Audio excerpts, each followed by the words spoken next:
Fala pessoal, tudo bem? Faz tempo que eu não gravo vídeo, estamos aqui de volta. Eu quero conversar com vocês sobre um assunto bem polêmico que tem rolado esses dias pela internet, sobre um certo pastor que ele fez alguns comentários em uma das suas ministrações que muita gente se escandalizou, muita gente tá malhando muito pau, né? Tá descendo sarrafo na internet em relação a ele.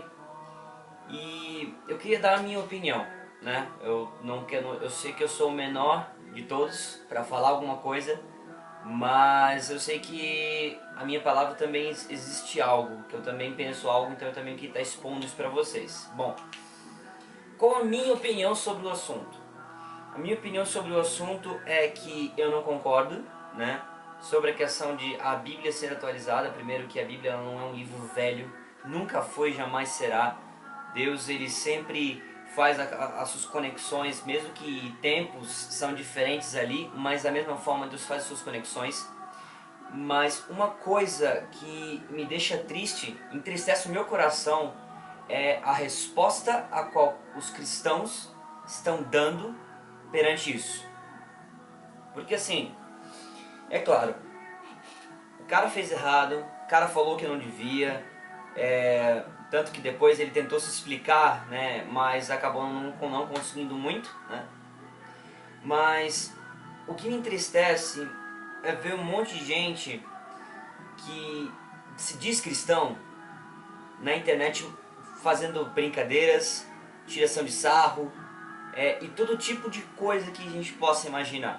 Eu estava vendo esses dias nas minhas redes sociais uma publicação de uma foto, né? Eles fizeram um postzinho assim, escrito Torneio do Herege do Ano. E colocaram algumas pessoas com algumas frases polêmicas que acabaram fazendo, alguns comentários que muita gente malhou o pau, né? Eu entendo de uma forma, muitas vezes a gente precisa analisar o que a pessoa está falando pelo contexto. Eu vou citar um exemplo para vocês. Talvez você não concorde comigo, mas eu não estou nem aí se você não concorda. Eu estou realmente expondo a minha opinião. Você pode ter sua opinião diferente, mas eu gostaria que você respeitasse. Quando David Leonardo falou sobre Jesus, que quando ele falou aquela questão de Jesus, de nós sermos o centro de Jesus, teve muita gente que molhou o pau, muita gente que sim, simplesmente desceu o casco. Eu gosto de pensar da seguinte maneira: Jesus ele veio para cumprir o propósito que o Pai tinha estabelecido, mas o seu alvo era atingir a humanidade. Então, nós entendemos que muitas vezes aquilo que é falado, existe um contexto de que está querendo ser aplicado, mas às vezes a gente, como mente pequena, infantil, a gente se coloca no lugar de ofendido, em vez de entender algumas coisas. Só que o que eu quero falar é o seguinte: o que eu me sinto muito, meu coração se chateia, é com um bando de crente se dizendo crente na internet fazendo tiração de sarro dessas coisas. São pessoas, podemos dizer que são homens de Deus, que Deus levantou, que foram usados por Deus em muita coisa e ainda muitos estão sendo usados por Ele, mas que têm os seus erros. Agora, eu não posso querer ser Deus na vida das pessoas, de eu querer agora as condenar ao inferno e querer ficar malhando o pau, porque nós, quem prega a palavra, seremos cobrados lá no céu. Cara, Jesus a gente vai ter que fazer uma prestação de contas. Só que não vai ser nenhum homem, vai ser o próprio Cristo que vai estar na nossa frente. Então eu acho muito importante a gente parar de simplesmente querer dar uma de Deus, de justiceiro na vida das pessoas, e a gente se preocupar com a gente mesmo, se preocupar com aquilo que Deus tem na nossa vida. Aí você pode me dizer o seguinte: mas Moisés, tem um monte de gente que está se perdendo por aquilo que o cara está falando, e não sei o que lá, e tá. Cara, deixa eu dizer uma coisa. É só você ler a Bíblia. Eu tenho ouvido alguns comentários de algumas pessoas que têm sido comentários muito bênção.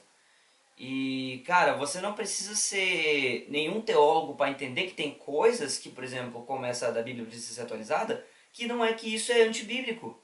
Você não precisa ser nenhum teólogo, é só simplesmente você ler a Bíblia. Como o próprio livro de Hebreus vai dizer que a palavra, que a Bíblia, as Escrituras são a palavra de Deus. Ou seja, existem coisas que a gente não pode, sim, que a gente não deve perder o nosso tempo. Ah, mas a gente se perdendo por causa disso. Meu amigo, o povo padece por falta de conhecimento. Desculpe me falar, mas se tem gente se perdendo, é porque são pessoas que não estão lendo a Bíblia direito.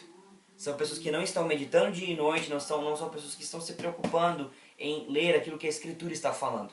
Porque há muitas pessoas hoje, infelizmente, há muitas pessoas que estão se perdendo no Evangelho, não porque não tem uma igreja, não porque não tem uma pessoa que tenta cuidar dessa pessoa, mas porque não lê a Bíblia, não procura entender, não procura estudar, não procura saber o que está escrito nesse livro. Pega qualquer besteira que ouve na internet, qualquer um que está falando aí, e absorve. E às vezes são coisas que não tem nada a ver, que são coisas antibíblicas, mas que a pessoa absorve. Por quê? Porque ela não aprendeu a botar na pauta se o que está sendo falado é verídico. Eu não estou falando a gente ser um crítico de agora toda a pregação que a gente for ver está pautado na palavra. Não, tem coisas e coisas. Existe um equilíbrio para isso. Mas se a gente vê que tem algo que está muito fora, a gente precisa nós mesmos de ler. Então, pera, não, a Bíblia está falando isso aqui, então eu vou seguir aquilo que ela está falando. Que ponto? Não a gente ficar se preocupando em fazer um monte de coisa, em fazer post, em fazer tiração de sarro na internet. Gente, é tanta gente lá fora morrendo com fome do Evangelho, e nós estamos brincando aqui dentro. Gente, eu fico indignado, porque assim, enquanto um monte de crente brinca de ficar tiração de sarro, de competição de quem é o herege do ano, tem um monte de gente morrendo lá.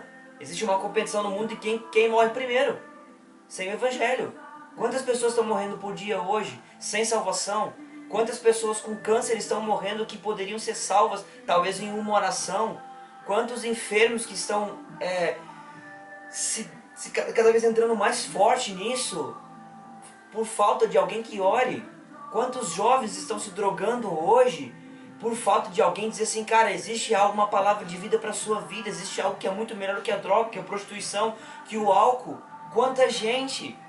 Ah, mas eu tenho que me preocupar com os de dentro, e um monte de inventar um monte de desculpa. Meu amigo, pare de inventar desculpa e pregue o Evangelho. Pregue a mensagem de Cristo, busque a Deus, leia a Bíblia, se preocupe em você por propagar a mensagem do Evangelho aonde ela precisar ir. Apenas isso. Nosso papel não é agora querer ficar malhando pau na internet de todo mundo. Nosso papel é pregar o Evangelho, sempre foi. Jesus não fez mensagenzinha, tweetando ou fazendo videozinho para um monte de gente. Não, ele simplesmente foi cumprir o propósito que tinha que fazer, ele não perdeu tempo com gente. Ele não perdeu tempo, ou melhor dizendo, ele não perdeu tempo com gente que não tinha um propósito. Então eu queria deixar essa mensagem no seu coração. Se preocupe com aquilo que verdadeiramente é prioridade. De verdade, porque ó, a prioridade está aqui, ó. Essa é a nossa maior prioridade, é ler as Escrituras, meditar nela dia e noite, realmente fazer o que Apocalipse fala, que é os atos de justiça, que esses são o que vai tecer a roupa da noiva, que é os atos de justiça dos santos, que é o que? Você pregar o Evangelho, realmente pregar a salvação, você manifestar os dons de cura, aquilo que Deus colocou em você. Se preocupe com isso, não agora com fulano e ciclano. Deixe que Deus lide com eles. Nós precisamos lidar com aqueles que precisam. Não simplesmente agora a gente fica dando uma de juiz ao advogado. Porque o único que eu conheço que tem o título de advogado fiel é ele, não eu. Amém? Eu queria deixar essa palavra no seu coração e que você venha refletir. Qual é a sua prioridade? Será que tem sido tempo em passar tempo nisso aqui sem fazer nada? Ou será que tem sido buscar os perdidos lá fora que precisam de Jesus? É isso aí. Deus abençoe. Até o próximo vídeo. Como diz o Luca. Falou, falou.